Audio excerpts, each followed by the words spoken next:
Hey there, welcome back to our channel. In today's video, we're going to show you how to send a message to multiple contacts on WhatsApp using the broadcasting feature. If you have a message you want to send to multiple contacts on WhatsApp, you don't need to send it individually to each contact. You can use the broadcasting feature, which allows you to send a single message to multiple contacts and they receive it as a single message in their chat. Here's how to do it. First, open WhatsApp and tap the menu icon in the top right corner of the screen. It's the 3 stacked dots. From the menu, select New Broadcast, and then select the contacts you want to add to the list.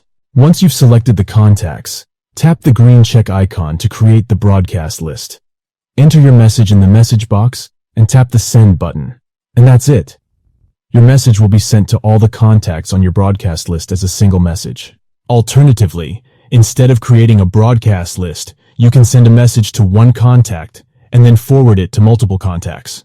To do this, simply tap and hold the message you want to forward, select Forward, and then select the contacts you want to send it to. Using the broadcasting feature or forwarding messages is a great way to save time and effort when sending messages to multiple contacts on WhatsApp. In conclusion, sending a message to multiple contacts on WhatsApp is a simple process that can be completed using the broadcasting feature or forwarding messages. We hope you found this tutorial helpful. Don't forget to like and subscribe for more helpful tips and tricks for your favorite apps and devices. Thanks for watching, and we'll see you in the next video.